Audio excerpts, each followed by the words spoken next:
Bugün sizə minimal büdcə ilə səyahət edə biləcəyiniz, Cənubi Qafqazın ürəyində yerləşən, tarixi ziddiyyətlərlə, zəngin mədəniyyəti və füsunkar təbiəti ilə seçilən bir Gürcüstandan danışacağam. Sovet mirasından bugünə qədər uzanan bir yol, maraqlı hekayələr və hətta ağlasığmaz iqtisadi imkanlarla dolu bir coğrafiya sizi gözləyir. Gəlin Gürcüstanın bilinməyən tərəflərinə birlikdə nəzər salaq.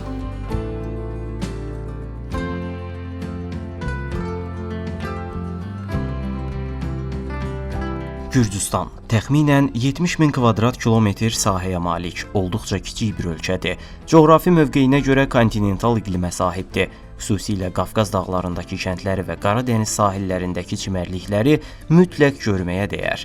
Gürcüstan keçmiş Sovet İttifaqının bir hissəsi olub. Paytaxtı Tbilisi zəngin memarlıq üslubu ilə seçilir. Batumi isə həm təbiəti, həm də gecə həyatı ilə mütləq ziyarət edilməli yerlər arasındadır. Cənubi Qafqazda, Qara Dənizin şərq sahilində yerləşən Gürcüstan əvvəlcə qeyd etdiyim kimi Sovet İttifaqına bağlı ölkələrdən biri idi. Ölkənin şimalında Rusiya, şərqində Azərbaycan, cənubunda Ermənistan, cənub-qərbində isə Türkiyə yerləşir. 1453-cü ildə Osmanlı İmperiyasının İstanbulun fəthindən sonra bu ölkə İran və Osmanlı arasında qalıb. Uzun illər boyunca qərbdən Osmanlı, şərqdənsə İranın müdaxiləsinə məruz qalan Gürcüstan 16-cı əsrin sonlarından etibarən iki yerə bölünüb. Qərb hissəsi Osmanlıya, şərq hissəsi isə İrana tabe olub. Sonrakı əsrlərdə Osmanlı-Rusiya müharibələri şiddətlənib və Çar Rusiyası Gürcüstanın hər iki hissəsini həm Osmanlıdan, həm də İrandan almağa müvəffəq olub. Birinci Dünya müharibəsinin sonunda Gürcüstan qısa müddətlik müstəqillik qazanıb, lakin daha sonra Qırmızı Ordu tərəfindən yenidən işğal edilərək Sovet Rusiyasının bir hissəsinə çevrilib. Yalnız Sovet İttifaqı dağıldıqdan sonra azadlığını əldə edib. Təəssüf ki, müstəqilliyini qazandıqdan sonra da Rusiyanın təzyiqlərindən qurtula bilməyib. 2008-ci ildə Rusiya ilə Gürcüstan arasında müharibə baş verib və Gürcüstan böyük ərazi itkilərinə məruz qalıb. Cənubi Osetiya və Abxaziya bölgələri Rusiyanın dəstəyi ilə Gürcüstandan ayrılıb və bu bölgələrə muxtariyyət statusu verilib. Gürcüstan bu bölgələri müstəqil dövlət kimi tanımır, əksinə öz torpaqlarının işğal edildiyini bildirir. Bir məqamı unutmayın, Gürcüstana səfər etsəz, Rusiya ilə bağlı siyasi mövzulardan uzaq durun. Gürcülər demək olar ki, rusları sevmirlər. Həqiqətən də Azərbaycan, Moldova, Ukrayna və Gürcüstan kimi xalqlar tarix boyu Rusiyadan çoxlu təzyiqlərə və zülmə məruz qalıblar. Bu gün də Rusiya bu dövlətlərin üzərindən əlini çəkmir. Həm birbaşa, həm də dolayı yollarla keçmiş Sovet ölkələrindən maddi-mənəvi haqlar tələb edir. Kiminsə neftindən pay istəyir, kiminsə torpaqlarını bölür, kimisini isə birbaşa işğal edir. Bütün bunlara baxmayaraq, keçmiş Sovet ölkələrinin əksəriyyəti keçmişlərini unutmur və Sovet dövründən qalan binaları və abidələri hələ də sərgiləyirlər. Hərçənd müstəqillik hissi gözəldir, lakin Sovet İttifaqının dağılması Gürcüstan kimi bir çox ölkədə iqtisadi çətinliklərə səbəb olub. Uzun müddətli iqtisadi sabitsizlik yaşanıb. Moldova kimi Gürcüstan da uzun illər toparlana bilməyib. Müstəqilliyinin ilk illərində yüksək inflyasiya, sənaye və kənd təsərrüfatında geriləmə, turizmin azalması və işsizliyin artması Gürcüstanı 1995-ci ilə qədər iqtisadi cəhətdən sarsıdıb. 1995-ci ildən sonra Gürcüstan Türkiyənin başlatdığı iqtisadi inkişaf proqramını izləyərək ancaq 2003-cü ilə qədər özünə gəlməyə başlayıb. Gürcüstanda şərab istehsal edən çoxlu sayda insan var. Buna görə də həm ucuz, həm də keyfiyyətlidir. Bugün xüsusilə paytaxt Tbilisi olmaqla ölkə çoxlu turist cəlb edir. Paytaxt küçələri və yolları həqiqətən çox təmiz və səliqəlidir. Tbilisidə olduqca zərif məkanlar var, lakin bu məkanlarda mütləq menyu istəyin, yoxsa hesab gəldikdə bir səhər yeməyinə küllü miqdarda pul ödəməli olarsınız.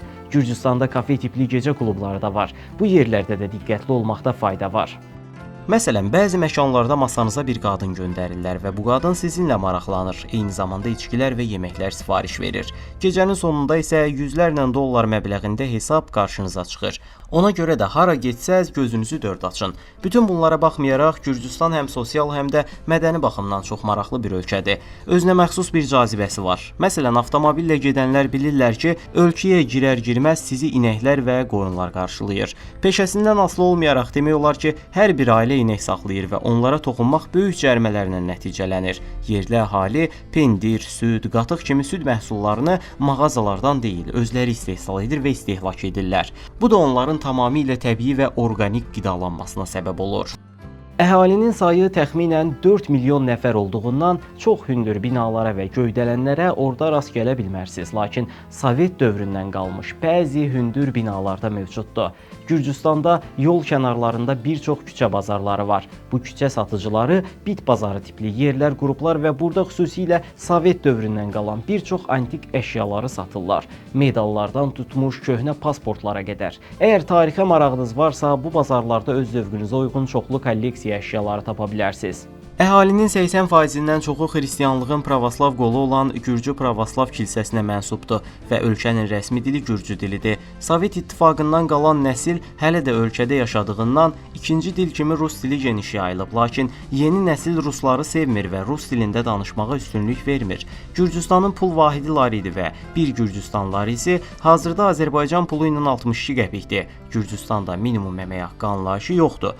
Adi işlərlə məşğul olan insanlar gündə 30-40 lari qazanırlar. Market qiymətləri ucuz deyil və insanların qazancı əsas ehtiyaclarla uyğun gedir.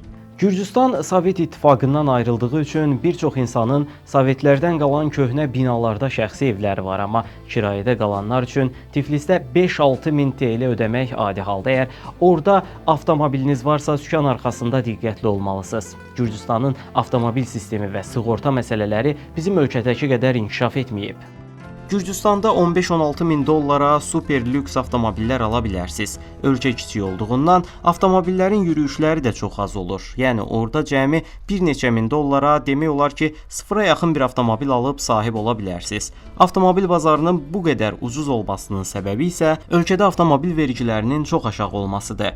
Gürcüstanda hava limanına ayaq bastığınız andan etibarən digər keçmiş Sovet ölkələrində olduğu kimi taksi sürücüləri dərhal yanınıza gəlir. Şəxsi taksi sürücüləri sizi ələ keçirdikdə normal qiymətdən çox daha yüksək məbləğlər tələb edirlər. Bu səbəbdən Moldova, Gürcüstan kimi ölkələrdə Yandex.Go kimi taksi tətbiqlərindən istifadə etməyə çalışın.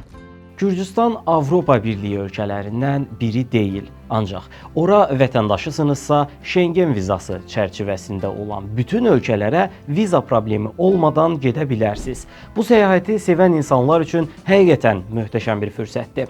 Bir də keçmiş Sovet ölkələrinə gedəndə diqqətinizi çəkəcək başqa bir detal var.